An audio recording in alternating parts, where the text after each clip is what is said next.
So ತಮಗೆಲ್ಲ ತಿಳಿದಿರುವಂತೆ JC Mangaluru ಸಾಮ್ರಾಟ್ ಕಳೆದ 8 ವರ್ಷಗಳಿಂದ ತನ್ನ ಹಲವಾರು ತರಬೇತಿ ಕಾರ್ಯಕ್ರಮಗಳಿರ್ಬೋದು ಅಥವಾ ಹಲವಾರು ಸೋಷಿಯಲ್ ಆಕ್ಟಿವಿಟೀಸ್ ಮೂಲಕ ಗುರುತಿಸಿಕೊಂಡಿದೆ. ಸೊ ಈ ಬಾರಿ 2025ನೇ ಸಾಲಿನ ಜೆಸಿನ ಅತಿ ದೊಡ್ಡ ಸಮ್ಮೇಳನ, ನಮ್ಮ ವಲಯದ ಅತಿ ದೊಡ್ಡ ಸಮ್ಮೇಳನ, ವಲಯ ಸಮ್ಮೇಳನ ಕಹಳೆ 2025 ಇದರ ಆಯೋಜನೆಯನ್ನು ನಮ್ಮ ಜೆಸಿ ಮಂಗಳೂರು ಸಾಮ್ರಾಟ್ ವಹಿಸಿಕೊಂಡಿದೆ ಅಂತ ಹೇಳಿಕ್ಕೆ ನಾನು ತುಂಬಾ ಹೆಮ್ಮೆ ಪಡ್ತೇನೆ. ಸೊ ಅದರ ಈ ಪ್ರೆಸ್ ಮೀಟ್ ಕಾರ್ಯಕ್ರಮಕ್ಕೆ ಆಗಮಿಸಿರುವಂತಹ ಈ ಝೋನ್ ಪ್ರೆಸಿಡೆಂಟ್ ಆಗಿರುವಂತಹ ಜೆಸಿ ಅಭಿಲಾಷ್ ಸರ್ ಇದ್ದೀರಿ, ತಮ್ಮನ್ನು ವೆಲ್ಕಮ್ ಮಾಡ್ತಾ ಇದ್ದೇನೆ. ಅದೇ ರೀತಿ ಈ ಕಾರ್ಯಕ್ರಮಕ್ಕೆ ZBP ಆಗಿರುವಂತಹ ಝೋನ್ ನ ವೈಸ್ ಪ್ರೆಸಿಡೆಂಟ್ ಆಗಿರುವಂತಹ ಸುಹಾಸ್ ಮರಿಕೆ ಸರ್ ಇದ್ದೀರಿ, ತಮ್ಮನ್ನು ವೆಲ್ಕಮ್ ಮಾಡ್ತಾ ಇದ್ದೇನೆ. ಅದೇ ರೀತಿ ಈ ಝೋನ್ ಕಾನ್ ನ ಡೈರೆಕ್ಟರ್ ಆಗಿರುವಂತಹ ಜೆಸಿ ರಾಘವೇಂದ್ರ ಹೊಳ್ಳ ಸರ್ ಇದ್ದೀರಿ, ತಮ್ಮನ್ನು ವೆಲ್ಕಮ್ ಮಾಡ್ತಾ ಇದ್ದೇನೆ. ಅದೇ ರೀತಿ ಇದರ ಅಂಬಾಸಿಡರ್ ಆಗಿರುವಂತಹ ಜೆಸಿ ರವಿಚಂದ್ರ ಪಾಟಾಳಿ ಸರ್ ಇದ್ದೀರಿ, ತಮ್ಮನ್ನು ವೆಲ್ಕಮ್ ಮಾಡ್ತೇನೆ. ಅದೇ ರೀತಿ ಈ ಪತ್ರಿಕಾ ಪ್ರಕಟಣೆಗೆ ಬಂದಿರುವಂತಹ ಎಲ್ಲ ಪತ್ರಿಕಾ ಮಿತ್ರರನ್ನ ನಾನು ಪ್ರೀತಿಪೂರ್ವಕವಾಗಿ ಸ್ವಾಗತಿಸ್ತಾ ಇದ್ದೇನೆ. ಸೊ ಈ ವಲಯ ಸಮ್ಮೇಳನ 2025 ಕಹಳೆ ಇದರ ಝೋನ್ ಇದರ ಡೈರೆಕ್ಟರ್ ಆಗಿರುವಂತಹ ಜೆಸಿ ರಾಘವೇಂದ್ರ ಹೊಳ್ಳ ಸರ್ ಹತ್ರ ಒಂದು ಪ್ರಾಸ್ತಾವಿಕ ಇದರ ಬಗ್ಗೆ ಮಾತಾಡಿ. ಎಲ್ಲ ಪತ್ರಿಕಾ ಮಿತ್ರರಿಗೆ ಸುಮಾರು 110 ವರ್ಷದಿಂದ 120 ದೇಶದಲ್ಲಿರುವಂತಹ ಸಂಸ್ಥೆ ಜೆಸಿ ಅಂತ ಹೇಳುವ ಜುನೈದ್ ಚಮರಿ ಇಂಟರ್ನ್ಯಾಷನಲ್ ಅಂತ 18 to 40 ಏಜ್ ಗ್ರೂಪ್ ನವರಲ್ಲಿ ನಾಯಕತ್ವ, ತರಬೇತಿ ಸ್ಕಿಲ್ ಮತ್ತು ಅವರನ್ನು ಉತ್ತಮ ನಾಗರಿಕರಾಗಿ ಬೆಳೆಸಬೇಕು ಅಂತ ಯಾವುದೇ ಜಾತಿ ಧರ್ಮದ ಭೇದ ಭಾವ ಇಲ್ಲದೆ ಲಕ್ಷಾಂತರ ಯುವ ಜನರು ಈ ಸಂಘಟನೆಯಲ್ಲಿ ಇದ್ದಾರೆ. ಇಡೀ ಜೆಸಿ ಇಂಡಿಯಾ ಅಂತ ಹೇಳಿ ಅದನ್ನು ಸುಮಾರು ಒಂದು 27 ಝೋನ್ ಅಂತ ಡಿವೈಡ್ ಮಾಡ್ತೇವೆ. ನಮ್ಮ ಝೋನ್ 15 ಅಂತ ನಾವು ಕರಿತೇವೆ. ಆ ಝೋನ್ ಅಲ್ಲಿ ಉತ್ತರ ಕನ್ನಡ, ದಕ್ಷಿಣ ಕನ್ನಡ ಮತ್ತು ಉಡುಪಿ 3 ಜಿಲ್ಲೆಯನ್ನು ಒಳಗೊಂಡಂತಹ ಈ ಒಂದು ಜಿಯೋಗ್ರಫಿಕಲ್ ಏರಿಯಾಗೆ ನಾವು ಝೋನ್ 15 ಅಂತ ಹೇಳ್ತೇವೆ. ಇದರಲ್ಲಿ ಸುಮಾರು 55 ಲೋಕಲ್ ಆರ್ಗನೈಸೇಷನ್ ಅಂತ ಲೋಕಲ್ ಘಟಕಗಳು ಅಂತ ನಾವು ಕರೀತಾ ಇದ್ದೇವೆ. ಸೊ ಅಂತ ಎಲ್ಲ ಘಟಕದವರು ಒಟ್ಟಿಗೆ ಸೇರಿ ವರ್ಷದ ಅಂತ್ಯಕ್ಕೆ ಅವರು ಯಾವ ರೀತಿ ಕಾರ್ಯಕ್ರಮಗಳನ್ನು ಮಾಡಿದ್ರು, ಅದಕ್ಕೆ ರೆಕಗ್ನಿಷನ್ಸ್ ಇರ್ಬೋದು ಮತ್ತು ಎಲ್ಲರನ್ನು ಒಟ್ಟಿಗೆ ಸೇರಿಸುವಂತಹ ಕಾರ್ಯಕ್ರಮವೇ ಝೋನ್ ಕಾನ್ ಅಂತ ಹೇಳುವಂಥದ್ದು. ಈ ವರ್ಷದ ಆತಿಥ್ಯವನ್ನು ಜೆಸಿ ಮಂಗಳೂರು ಸಾಮ್ರಾಟ್ ಇದರ ಮೂಲಕ ನಾವು ಮಾಡ್ತಾ ಇದ್ದೇವೆ. ಈ ಒಂದು 2 ದಿವಸದಲ್ಲಿ ಸುಮಾರು 1,000ಕ್ಕೂ ಹೆಚ್ಚು ಜೆಸಿ ಸದಸ್ಯರು ಒಟ್ಟಿಗೆ ಸೇರುವಂತದ್ದು. ಜೆಸಿಯಲ್ಲಿ ತುಂಬಾ ಹಿಂದಿನಿಂದ 30-40 ವರ್ಷಕ್ಕೆ ಇರುವಂತಹ ಜೆಸಿಗಳು ಕೂಡ ಈ ಸಂದರ್ಭದಲ್ಲಿ ಒಟ್ಟು ಸೇರಿದೆ. ಏನೊಂದು ಪರಂಪರೆ ಇದೆ, ವಿಚಾರ ವಿನಿಮಯ ಇದೆ, ಅವರ ನೆಟ್ವರ್ಕಿಂಗ್ ಏನಿದೆ ಅದೆಲ್ಲವನ್ನು ಒಟ್ಟಿಗೆ ಸೇರಿ ಮಾಡುವಂತಹ ಕಾರ್ಯಕ್ರಮ ಈ ಸಲ ಮಂಗಳೂರಲ್ಲಿ ನಾವು ಮಾಡ್ತಾ ಇದ್ದೇವೆ. ಇಲ್ಲೇ ಪಕ್ಕದ ಈ ನಮ್ಮ ಪತ್ರಿಕಾ ಭವನದಿಂದ ಸುಮಾರು 500 ಮೀಟರ್ ಆಚೆ ಇರುವಂತಹ ಸ್ವಸ್ತಿಕ ವಾಟರ್ ಫ್ರಂಟ್ ಹೇಳುವಲ್ಲಿ ನಾಡಿದ್ದು 18 ಮತ್ತು 19ಕ್ಕೆ 18 ಮಧ್ಯಾಹ್ನದಿಂದ 19 ಸಂಜೆ ತನಕ ಈ ಒಂದು ಕಾನ್ಫರೆನ್ಸ್ ಇಲ್ಲಿ ನಡೀಲಿಕ್ಕಿದೆ. ಈ ಎಲ್ಲ ಕಾರ್ಯಕ್ರಮಕ್ಕೆ ಇದರಲ್ಲಿ ಬೇರೆ ಬೇರೆ ರೀತಿಯಾದಂತಹ ತರಬೇತಿಗಳಿರ್ಬೋದು, ಸಭಾ ಕಾರ್ಯಕ್ರಮಗಳಿರ್ಬೋದು, ಅವಾರ್ಡ್ ನೈಟ್ ಇರ್ಬೋದು. ಅದೇ ರೀತಿಯಾಗಿ ಈ ಕಾರ್ಯಕ್ರಮಕ್ಕೆ ನಮ್ಮ ಮಂಜಮ್ಮ ಜೋಗತಿ ಅವರು ಬರ್ತಾ ಇದ್ದಾರೆ.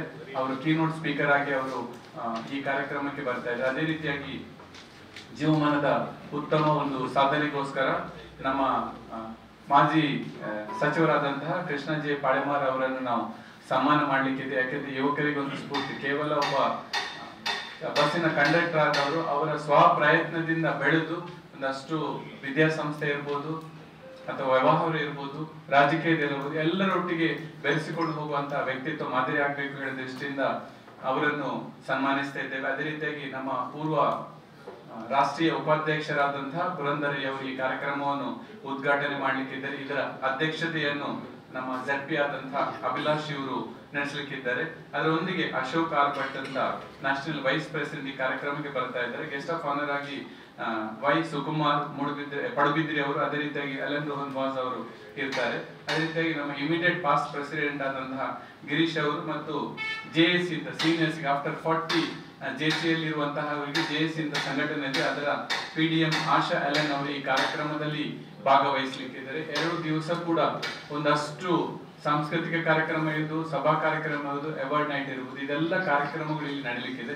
ಅದಕ್ಕೆ ತಮ್ಮೆಲ್ಲರ ಹೆಚ್ಚಿನ ಸಹಕಾರ ಬೇಕು. ಯಾಕೆಂತೇಳಿ ಈ ಕಾರ್ಯಕ್ರಮದ ಮೂಲಕ ಮಂಗಳೂರಿನ ಜನತೆ ಮತ್ತು ದಕ್ಷಿಣ ಕನ್ನಡ ಉಡುಪಿಯಲ್ಲಿರುವಂತಹ ಅತ್ಯಂತ ಹೆಚ್ಚಿನ ಯುವಕರು ಈ ಸಂಘಟನೆಗೆ ಹೆಚ್ಚು ಪಾಲ್ಗೊಳ್ಬೇಕು, ಅದರಲ್ಲಿ ಬೆಳಿಬೇಕು ಹೇಳೋ ಉದ್ದೇಶದಿಂದ ನಾವು ಇದನ್ನು ಮಾಡ್ತಾ ಇದ್ದೇವೆ. ನನ್ನ ವೈಯಕ್ತಿಕ ನೆಲೆಯಲ್ಲಿ ನಾನು ತೆಗೆದುಕೊಂಡು ಜೂನಿಯರ್ ಜೆಸಿ ಆಗಿ 1998ರಲ್ಲಿ ಈ ಸಂಘಟನೆಗೆ ನಾನು ಜಾಯಿನ್ ಆಗಿದ್ದೇನೆ. ಈ ಸಂಘಟನೆಯಿಂದಾಗಿ ನನ್ನ ಸಾರ್ವಜನಿಕ ಜೀವನವನ್ನು ಪ್ರಾರಂಭ ಮಾಡಿರ್ಬೋದು, ಅಥವಾ ಸಂಘಟನೆಯ ನೆಟ್ವರ್ಕ್ ಇಂದಾಗಿ ನಾನು ನನ್ನ ವ್ಯವಹಾರ ಇರ್ಬೋದು, ಶಿಕ್ಷಣದಲ್ಲಿರ್ಬೋದು ನಾನು ಬೆಳೆದಿದ್ದೇನೆ. ಆದ್ರಿಂದ ಒಂದಷ್ಟು ಯುವಕರು ಈ ಸಂಸ್ಥೆಗೆ ಸೇರಲಿ ಹೇಳುವ ಉದ್ದೇಶದಿಂದ ಈ ಕಾನ್ಫರೆನ್ಸ್ ನಾವು ಮಂಗಳೂರಲ್ಲಿ ಮಾಡಿದ್ದೇವೆ. ಇದಕ್ಕೆಲ್ಲ ನಿಮ್ಮ ಸಹಕಾರವನ್ನು ನಾವು ಕೋರುತ್ತಿದ್ದೇವೆ. ಈ ಕಾರ್ಯಕ್ರಮ ಹೇಗೆ ನಡೀತದೆ, ಇದರ ಬೆಳವಣಿಗೆ ಏನು ಹೇಳುವ ಬಗ್ಗೆ ನಮ್ಮ ವಲಯದ ವಲಯಾಧ್ಯಕ್ಷರು ಜೆಸಿಯಲ್ಲಿ ಸುಮಾರು ಒಂದು 12 ವರ್ಷದಿಂದ ಕಾರ್ಯನಿರ್ವಹಿಸುತ್ತಿರುವವರು, ಒಬ್ಬ ಸಾಮಾನ್ಯ ವ್ಯಕ್ತಿಯಿಂದ ನಾಯಕನಾಗಿ ಬೆಳೆದಂತಹ ವ್ಯಕ್ತಿ. ನಮ್ಮ ಜೆಸಿ ಇದರಲ್ಲಿ ದುಡ್ಡಿಲ್ಲದವರು ಆ ವಿಚಾರ ಇಲ್ಲ. ನಾವು ಚಿಕ್ಕ ವಿದ್ಯಾರ್ಥಿ ಜಾಯಿನ್ ಆಗಿದ್ರು, ಅವರು ಮೆಸ್ಕಾಂ ಇಲಾಖೆಯಲ್ಲಿ ಬಿಲ್ ಕಲೆಕ್ಟರ್ ಆಗಿ ವರ್ಕ್ ಮಾಡುವಂತವರು, ಸುಮಾರು 60 ಇಂಥ ಸಂಘಟನೆಗಳು ಮಾಡುವಂತವ್ರದೇ ZGB ಇದೆ, ಝೋನ್ ಗವರ್ನಿಂಗ್ ಬಾಡಿ ಇದೆ, ಸುಮಾರು 50 ಜನರ ನೇತೃತ್ವ ವಹಿಸುವಂತವ್ರು. ಅಂತಹ ವ್ಯಕ್ತಿಯಾಗಿ ಈ ಸಂಸ್ಥೆ ಅವರನ್ನು ಬೆಳೆಸಿದೆ. ಅಂತಹ ವ್ಯಕ್ತಿಗಳಾಗಿ ಬೆಳಕಿರುವಂತಹ ಪ್ಲಾಟ್ಫಾರ್ಮ್ ನ ಬಗ್ಗೆ ಹೆಚ್ಚಿನ ಮಾಹಿತಿಯನ್ನು ನಮ್ಮ ವಲಯಾಧ್ಯಕ್ಷರಾದಂತಹ ಅಭಿಲಾಷ್ ಅವರು ಕೊಡ್ಬೇಕಾಗಿ ಕೇಳಿಕೊಳ್ತಾ ಇದ್ದೇನೆ. ಓಟು ಅಭಿಲಾಷ್. ಧನ್ಯವಾದಗಳು ಸರ್. ಹಾಗೆ ಈ ಒಂದು ಕಾರ್ಯಕ್ರಮದ ಅಧ್ಯಕ್ಷತೆಯನ್ನು ವಹಿಸಿಕೊಂಡಿರುವಂತಹ ಹಾಗೂ ನಮ್ಮ ಈ ಒಂದು ವಲಯ ಸಮ್ಮೇಳನವನ್ನು ಆತಿಥ್ಯ ವಹಿಸಿಕೊಂಡಿರುವಂತಹ ಜೆಸಿ ಮಂಗಳೂರು ಸಾಮ್ರಾಟ್ನ ಅಧ್ಯಕ್ಷರಾಗಿರುವ ಯತೀಶ್ ಅವರೇ, ರಾಘವೇಂದ್ರ ಒಳ್ಳ ಅವರೇ, ಸುಹಾಸ್ ಅವರೇ, ಹಾಗೆ ನಮ್ಮ ಅಂಬಾಸಿಡರ್ ಆಗಿರುವಂತಹ ರವಿಚಂದ್ರ ಪಾಟೀಲ್ ಅವರೇ, ಹಾಗೆ ಈ ಒಂದು ಕಾರ್ಯಕ್ರಮಕ್ಕೆ ಒಂದು ಆಹ್ವಾನದ ಮೇಲೆಗೆ ಆಗಮಿಸಿರುವಂತಹ ಎಲ್ಲ ಪತ್ರಿಕಾ ಮಾಧ್ಯಮದವರಿಗೆ ಮೊದಲನೇದಾಗಿ ವಲಯಾಧ್ಯಕ್ಷ ನೆಲೆಯಲ್ಲಿ ನನ್ನ ನಮಸ್ಕಾರಗಳನ್ನ ತಿಳಿಸ್ಲಿಕ್ಕೆ ಬಯಸ್ತಾ ಇದ್ದೇನೆ.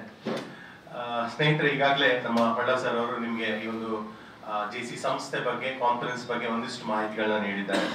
ಹಾಗಾದ್ರೆ ಮೊದಲನೇದಾಗಿ ವಲಯ ಸಮ್ಮೇಳನ ಅಂದ್ರೆ ಏನು ಅನ್ನೋದ್ರ ಬಗ್ಗೆ ಒಂದು ಮಾತನಾಡಲಿಕ್ಕೆ ಬಯಸ್ತೇನೆ. ಇಡೀ ವರ್ಷದಾದ್ಯಂತ ಒಬ್ಬ ವಲಯಾಧ್ಯಕ್ಷನಾಗಿ ಜನವರಿ 1ರಿಂದ ಡಿಸೆಂಬರ್ 31ರವರೆಗೆ ನಮ್ಮ ಅಧಿಕಾರದ ಅವಧಿ ಇರ್ತದೆ.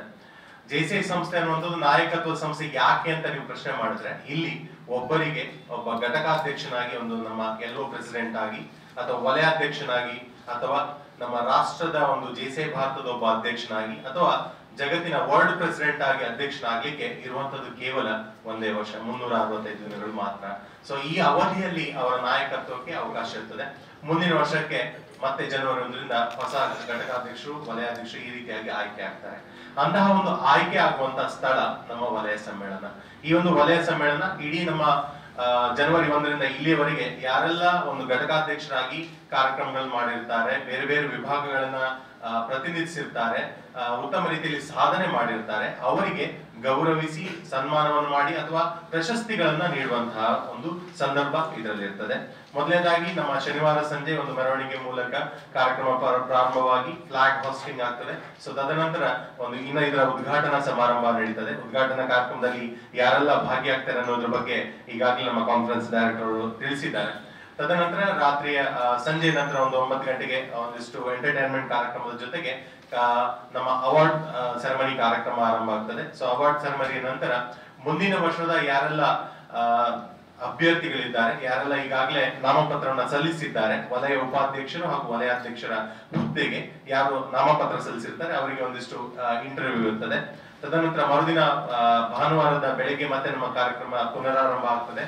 ಅಲ್ಲಿ ಸಹಿತ ಮತ್ತೊಮ್ಮೆ ನಮ್ಮ ಈ ಅಭ್ಯರ್ಥಿಗಳಿಗೆ ಮತ್ತೊಮ್ಮೆ ಒಂದು ಪರೀಕ್ಷೆ ಎದುರಾಗ್ತದೆ. ವೇದಿಕೆಯಲ್ಲಿ ಒಂದಿಷ್ಟು ಪ್ರಶ್ನಾವಳಿಗಳು ಅವರಿಗೆ ನಡೀತದೆ. ಯಾಕಂದ್ರೆ ಒಂದು ನಾಯಕನಾಗಿ ಇಡೀ ವರ್ಷವನ್ನು ಮುನ್ನಡೆಸಲಿಕ್ಕೆ ಅವರಲ್ಲಿ ಏನು ಸಾಮರ್ಥ್ಯ ಇದೆ ಅನ್ನುವುದನ್ನ ಅವರು ತಿಳಿಪಡಿಸಬೇಕಾಗ್ತದೆ. ಸಭಿಕರು ಕೇಳುವಂತ ಪ್ರಶ್ನೆಗೆ ಉತ್ತರಿಸಬೇಕಾಗ್ತದೆ. ಅದರೊಂದಿಗೆ ತದನಂತರ ನಮ್ಮ ಈ ವರ್ಷದ ಉದ್ದಕ್ಕೂ ನನಗೆ ಸಹಕಾರ, ವೈಯಕ್ತಿಕವಾಗಿ ವಲಯಾಧ್ಯಕ್ಷನಿಗೆ ಸಹಕಾರ ನೀಡಿದಿರ್ಬೋದು, ಕಾರ್ಯಕ್ರಮಗಳನ್ನ ಆಯೋಜನೆ ಮಾಡ್ತಿರ್ಬೋದು, ಘಟಕಾಧ್ಯಕ್ಷರಿಗೆ ನಮ್ಮ ಏನು ವಲಯಾಡಳಿತ ಮಂಡಳಿ ಒಂದು 40ಕ್ಕೂ ಹೆಚ್ಚು ಸದಸ್ಯರಿದ್ದಾರೆ ಅವರ ಕುರಿತಂತೆ ನಮ್ಮ ಪೂರ್ವ ಈ ಒಂದು ವಲಯವನ್ನ 33 ವರ್ಷಗಳಿಂದ ಸತತವಾಗಿ ಪ್ರತಿ ವರ್ಷ ನಡೆಸಿಕೊಂಡು ಬಂದು ಇದರ ಲೆಗಸಿಯನ್ನ ಕಾಪಾಡಿಕೊಂಡಂತ ನಮ್ಮ ಪೂರ್ವ ವಲಯಾಧ್ಯಕ್ಷರಿರ್ಬೋದು ಅವರೆಲ್ಲರ ಕುರಿತಂತೆ ಒಂದು ವರದಿಯನ್ನ ಸಿದ್ಧಪಡಿಸಿಕೊಂಡಿದ್ದೇನೆ. ಅದರ ಮಂಡನೆ ಆಗ್ತದೆ, ವರದಿ ಮಂಡನೆ ಇರ್ತದೆ. ಅದು ಸರಿಸುಮಾರು ಬೆಳಿಗ್ಗೆ ಒಂದು 10:30ರಿಂದ ಮಧ್ಯಾಹ್ನದವರೆಗೂ ಆಗ್ತದೆ. ತದನಂತರ ಊಟದ ನಂತರ ನಮ್ಮ ಮುಂದಿನ ವರ್ಷದ ವಲಯಾಧ್ಯಕ್ಷ ಅಥವಾ ವಲಯ ಉಪಾಧ್ಯಕ್ಷ ಸ್ಥಾನಕ್ಕೆ ಚುನಾವಣೆ ನಡೀತದೆ. ಆ ಚುನಾವಣೆಯಲ್ಲಿ ಆಯ್ಕೆ ಮಾಡುವಂತ ಅಧಿಕಾರ ಇರುವಂತದ್ದು ನಮ್ಮ ಘಟಕಾಧ್ಯಕ್ಷರಿಗೆ. ಯಾರೊಂದು 50ಕ್ಕೂ ಹೆಚ್ಚು ಸಂಸ್ಥೆಗಳಿದೆ. ಸೊ ಆ ಘಟಕಗಳಿಂದ ಆ ಅಧ್ಯಕ್ಷರಿಗೆ ಅವಕಾಶ ಇರ್ತದೆ ನನ್ನ ಮುಂದಿನ ವರ್ಷದ ಈ ನನ್ನ ಸಂಸ್ಥೆಯ ನಾಯಕರು ಯಾರು ಅಂತ ಆಯ್ಕೆ ಮಾಡುವಂತಹದ್ದು ಅವರ ಕೈಲಿ ಇರ್ತದೆ. ಸೊ ಈಗಾಗಲೇ ಒಂದಿಷ್ಟು ಚುನಾವಣೆ ಪ್ರಚಾರಗಳು ವೈಯಕ್ತಿಕವಾಗಿ ನಡೀತಾ ಇರ್ತದೆ. ಸೊ ಆ ನಿಟ್ಟಿನಲ್ಲಿ ಮುಂದಿನ ವಲಯಾಧ್ಯಕ್ಷರು ಯಾರಾಗ್ತಾರೆ ಅನ್ನುವಂತಹ ನಿರ್ಧಾರ ನಮ್ಮ ಇದೇ ಬರುವಂತಹ ವಲಯ ಸಮ್ಮೇಳನದಲ್ಲಿ ಆಗ್ಲಿಕ್ಕೆ ಇದೆ. ಸೊ ನಾವೆಲ್ಲ ಕಾತರದಿಂದ ಅದನ್ನ ಕಾಯ್ತಾ ಇದ್ದೇವೆ. ಸೊ ಇದಿಷ್ಟು ನಮ್ಮ ವಲಯ ಸಮ್ಮೇಳನದ ಒಂದು ಕಾರ್ಯಕ್ರಮಗಳ ನಡೆಯುವಂತಹ ರೀತಿ. ಅದರೊಂದಿಗೆ ಒಂದಿಷ್ಟು ಸಾಧಕರನ್ನು ಸಹಿತ ಈ ಸಂದರ್ಭದಲ್ಲಿ ನಾವು ಗೌರವಿಸಲಿಕ್ಕಿದ್ದೇವೆ. ಸೊ ಸ್ನೇಹಿತರೆ, ತಮ್ಮೆಲ್ಲರನ್ನ ಅತ್ಯಂತ ಗೌರವಪೂರ್ವಕವಾಗಿ ಆತ್ಮೀಯತೆಯಿಂದ ನಮ್ಮ ಕಾರ್ಯಕ್ರಮಕ್ಕೆ ಆಹ್ವಾನಿಸ್ತಾ ಇದ್ದೇನೆ. ಇದರೊಂದಿಗೆ ಮತ್ತೊಂದು ವಿಶೇಷತೆ ವಲಯದ ನಮ್ಮ ಸಂಸ್ಥೆ ಬಗ್ಗೆ ತಮಗೆ ತಿಳಿಸ್ಲಿಕ್ಕೆ ಬಯಸ್ತೇನೆ. ನಮ್ಮ ಸಂಸ್ಥೆಯಲ್ಲಿ ಒಂದು JCI ಇಂಡಿಯಾ ವೆಲ್ಫೇರ್ ಫಂಡ್ ಅಂತ ಇದೆ. ಸೊ ಅದರ ಅರ್ಥ, ನಮ್ಮ ಸಂಸ್ಥೆಯಲ್ಲಿ 40 ವಯೋಮಾನದ ಒಳಗಿನ ವ್ಯಕ್ತಿ ಯಾರೇ ಒಬ್ಬ JCI ಸದಸ್ಯನಾದವನು ಕಾರಣಾಂತರಗಳಿಂದ ಆಕಸ್ಮಿಕವಾಗಿ ಏನಾದ್ರೂ ಮೃತಪಟ್ರೆ ಅವನಿಗೆ ನಮ್ಮ JCI ಸಂಸ್ಥೆ ವತಿಯಿಂದ ಕನಿಷ್ಠ 5 ಲಕ್ಷದಿಂದ ಗರಿಷ್ಠ 30 ಲಕ್ಷದವರೆಗೆ ಒಂದು ಇನ್ಶೂರೆನ್ಸ್ ಟೈಪ್ ಅಲ್ಲಿ ವೆಲ್ಫೇರ್ ಫಂಡ್ ಅನ್ನು ನಾವು ನೀಡ್ತೇವೆ. ಈ ಹಣವನ್ನ ಎಲ್ಲಿ ಕಲೆಕ್ಟ್ ಮಾಡ್ತೇವೆ ಅಂದ್ರೆ, ಪ್ರತಿಯೊಬ್ಬ ಸದಸ್ಯ ಏನು ಮೆಂಬರ್ಶಿಪ್ ಅನ್ನು JCI ಭಾರತಕ್ಕೆ ಕಳಿಸ್ತಾನೆ ಅದರಲ್ಲಿ ಒಂದು ಭಾಗವನ್ನ ತೆಗೆದಿಟ್ಟುಕೊಂಡು ಇಡೀ JCI ಭಾರತದಾದ್ಯಂತ ಯಾರೇ ಮೃತಪಟ್ಟಲ್ಲಿ ಅವರಿಗೆ ಈ ಹಣವನ್ನ ಕಂತಿನ ಮೂಲಕ ನೀಡಲಾಗ್ತದೆ. ಇದು ಯಾವುದೇ ಒಂದು ಅಂತಾರಾಷ್ಟ್ರೀಯ ಸಂಸ್ಥೆಯಲ್ಲಿ ಇರದಂತಹ, ಕೇವಲ JCI ಸಂಸ್ಥೆಯಲ್ಲಿ ಮಾತ್ರ ಇರುವಂತಹ ಒಂದು ನಮ್ಮ ವಿಶೇಷತೆ ಅಂತ ಹೇಳಿಕ್ಕೆ ಬಯಸ್ತೇನೆ. ಬಹಳ ಬೇಸರ ಇದೆ, ನಮ್ಮ ಈ ವರ್ಷ JCI ಹೆಬ್ರಿ ಒಬ್ಬ ನೂತನ ಸದಸ್ಯ ಒಬ್ರು ಇತ್ತೀಚೆಗಷ್ಟೇ ತೀರ್ಕೊಂಡಿದ್ದಾರೆ. ಸೊ ಅವರ ಒಂದು ಫೈಲ್ ಅನ್ನು ನಾವು ಈಗಾಗಲೇ JCI ಭಾರತಕ್ಕೆ ಕಳಿಸಿ ಆಗಿದೆ, ಅದು ಅಪ್ರೂವ್ ಕೂಡ ಆಗಿದೆ. ಇನ್ನು ಇವತ್ತು ನಾಳೆ ಒಳಗೆ ಅವರು ನೂತನ ಸದಸ್ಯ ಆಗಿರೋದ್ರಿಂದ ಒಂದು 5 ಲಕ್ಷದಷ್ಟು ಅವರಿಗೆ ಆ ಒಂದು ಹಣ ನಮ್ಮ ಸಂಸ್ಥೆಗೆ ಬರ್ಲಿಕ್ಕಿದೆ. ಆ ಒಂದು ಹಣವನ್ನ ನಾವು ಆ ದಿನ ಯಾರು ಅವರ ಕುಟುಂಬದವರಿದ್ದಾರೆ ನಮ್ಮ ಉದ್ಘಾಟನಾ ಸಮಾರಂಭದಲ್ಲಿ ಅವರಿಗೆ ಹಸ್ತಾಂತರಿಸಲಿಕ್ಕಿದ್ದೇವೆ. ಸೊ ಈ ಒಂದು ಕಾರ್ಯಕ್ರಮ ಕೂಡ ವೇದಿಕೆಯಲ್ಲಿ ನಡೆಯಲಿಕ್ಕಿದೆ. ಇದಿಷ್ಟು ನಮ್ಮ ವಲಯ ಸಮ್ಮೇಳನದ ಕುರಿತಂತೆ ಇರುವಂತಹ ವಿಶೇಷತೆಗಳು. ಒಟ್ಟು